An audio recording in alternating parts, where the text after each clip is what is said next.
Welcome everyone to another edition of Drunk Agile. We've been on hiatus a little bit because of the holidays. So this is our New Year's version of Drunk Agile. I don't know if we should be dating ourselves, but if you're watching this, Happy New Year 2022.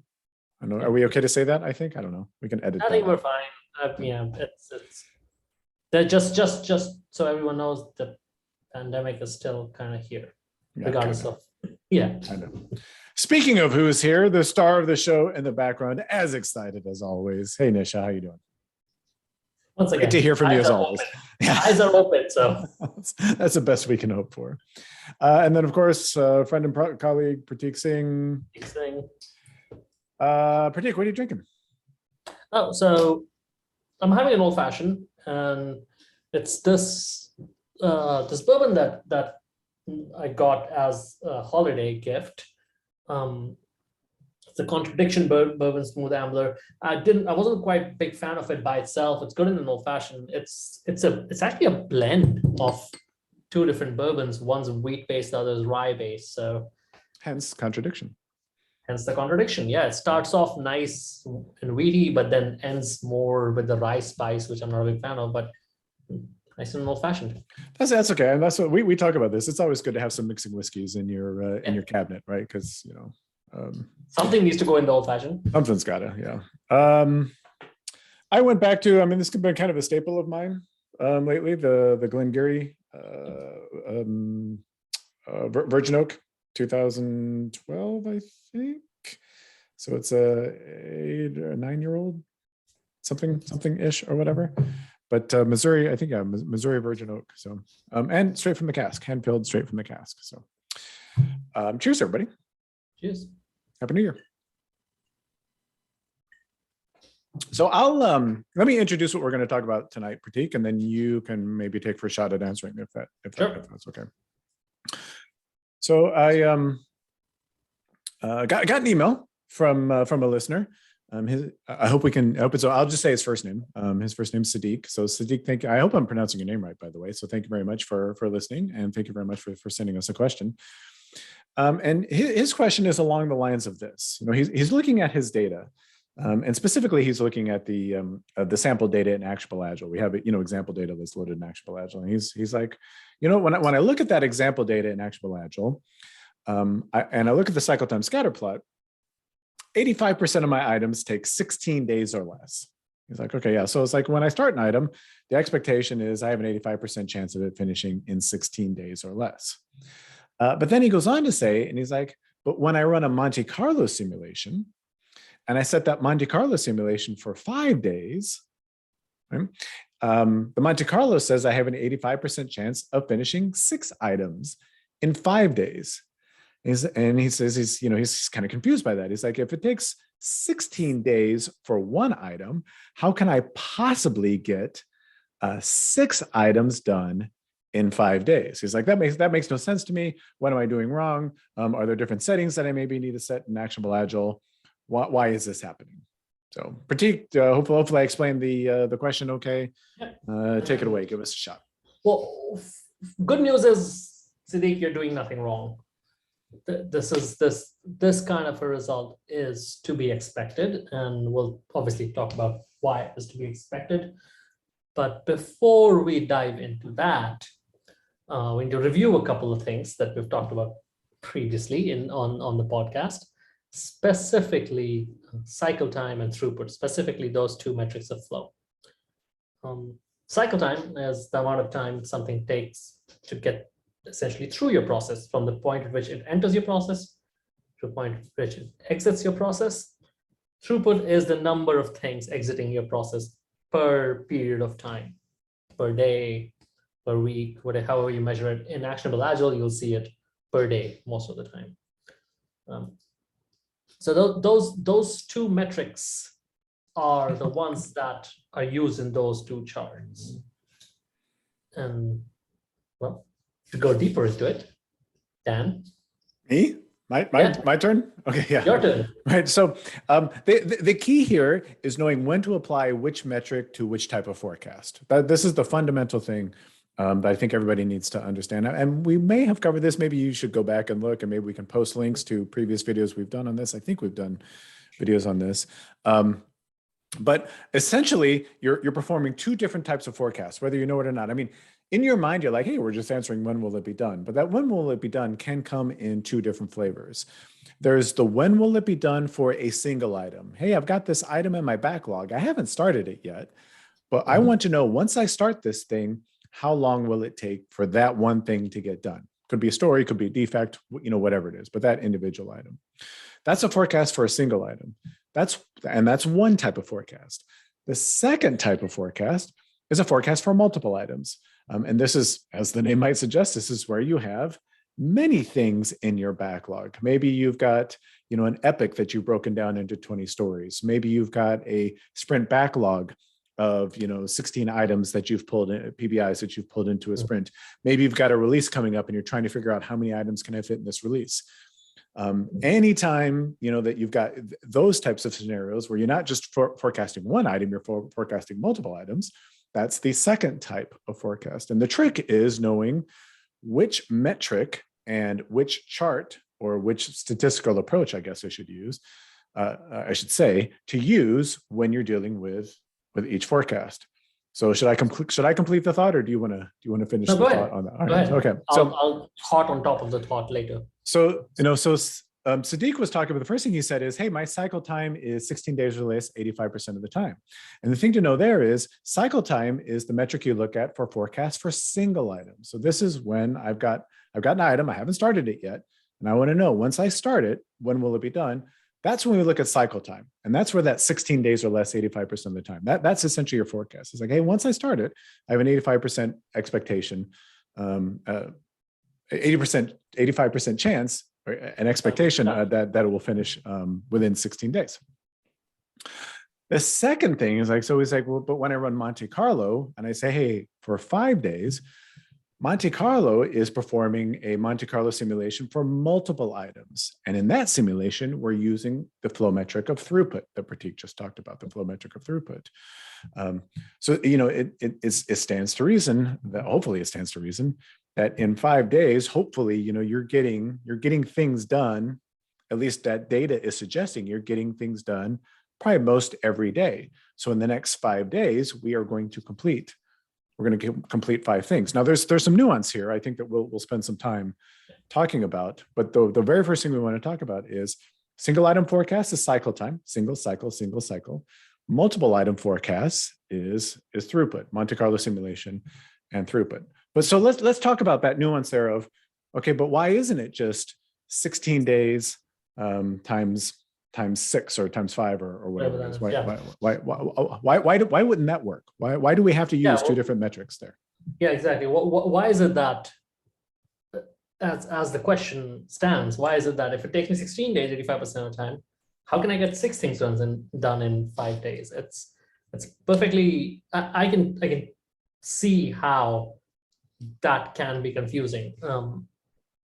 And we were talking just before about what's a good analogy to use for this. And after coming up with probably a couple of bad analogies, the best I think we could come up with, which I came up with the bad ones, and I think Dan came up with this one, was a line at Disney.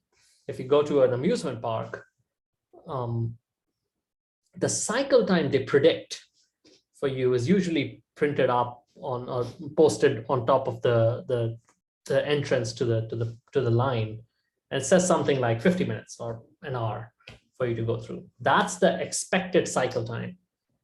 Now, just because that's the expected cycle time for you when you enter the park or that line for the ride, doesn't mean that multiple people aren't exiting that line over the course of those 50 minutes.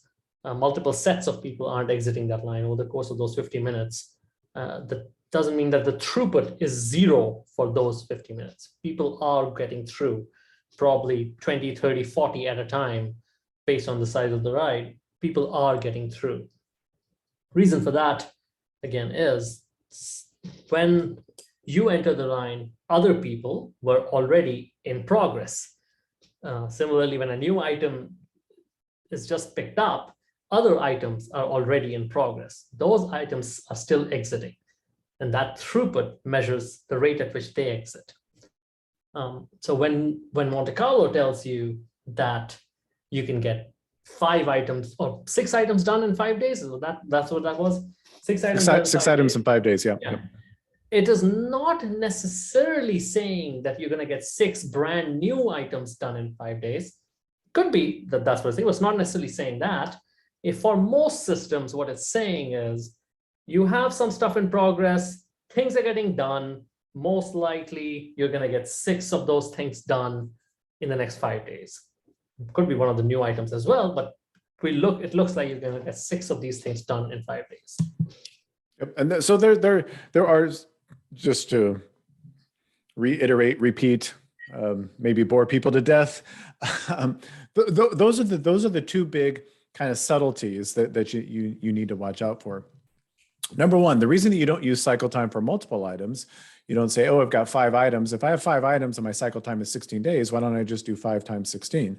And the reason is, unless you're only working on one thing at a time and you're not starting anything else until something finishes, in that case, that might work out. We'd have to do the math. Yeah, we can talk about that. It won't work out, but still. Yeah, but I mean, but in that case, I guess what I'm saying, in that case, it'll make more sense. Yeah, that's more the scenario that you're thinking of.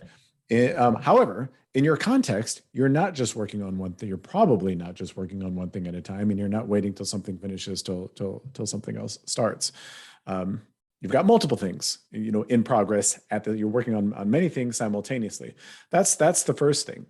And then the second thing that people need to understand is the Monte Carlo simulation doesn't tell you which items will finish. It's just going to say, hey, I'm going to get 6 things done in the next 5 days.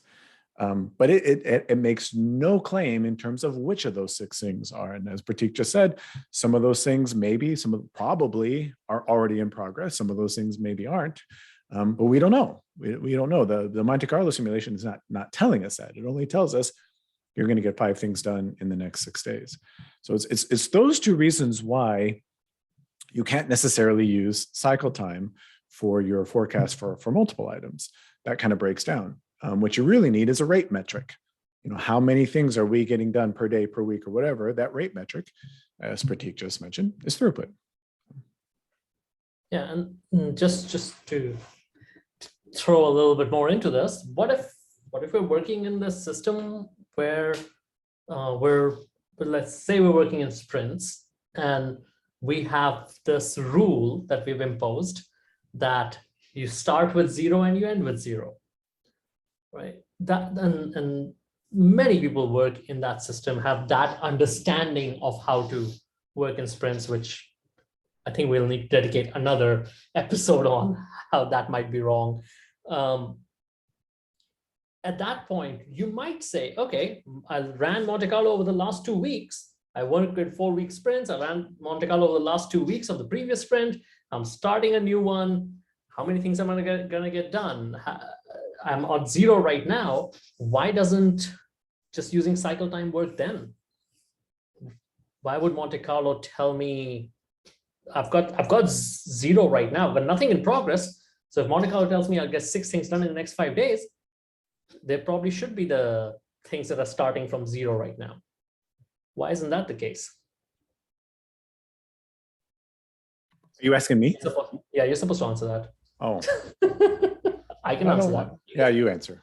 I was too busy thinking about, am I going to fill up my glass again? I wasn't listening to you at all. It's like, wait a minute, how much? This, ladies and gentlemen, is why it's called Drunk Agile. Yes. So the one trick with Monte Carlo, the one hidden secret of Monte Carlo is when you're running Monte Carlo, the assumption you're making is that the past, which you're selecting, models the future you're trying to as possible models the future you're trying to forecast. If you're working in the system which starts with 0 and ends with 0, most likely your second half of that, when it's ending with 0, has a lot more throughput than the first half does. And it probably isn't a great representation of how much you can get done. As much as possible, you want, and then if you want to look back to the assumptions of Little's Law episode, as much as possible, you want the age of the items the average age of the items in your system to be constant or consistent, rather than going to zero and having a zero age and then things growing. It just occurred to me that, this is one of those questions that I think, a lot of people struggle with, and we probably shouldn't be drunk when we answer it. So hopefully it's as clear as mud now, that we've explained it, a little bit. You've got two different charts, two different metrics, for two different scenarios that you're trying to forecast. So I just want to say a very, very, very big thanks to Sadiq and reaching out to us for the question. Again, thank you so much for watching. So glad that you contacted us. And I hope you're happy with the answer. If you're not happy with the answer, please leave us a comment and we can do a follow-up video to confuse you even further. If we can try. We've been told we're good at that. So I guess before we sign off, any final words for our listeners on this particular topic? Yeah, as we've said probably 3 times already, when you're trying to forecast multiple items, you're using throughput. You're trying to figure out how many things get out of my system at any point. At what rate do things get out of my system, and using that to find out how many things will get done. When you're trying to forecast how long a single thing will take, which you haven't started yet, we're trying to use cycle time to figure that out. So just back to the basics on that one. So with that, we'll sign off. Again, want to wish everybody a happy and healthy 2022. Hopefully, at some point we'll see the back of this pandemic and get back to normal, whatever normal is. Whatever normal is. But please, everyone out there, please be well and stay safe. And of course, please keep watching Drunk Agile. So with that, some days more drunk than others. Yeah. With that, easy for you to say. We'll call this one good, and we'll say see you in the next episode. Thanks, everybody. Okay.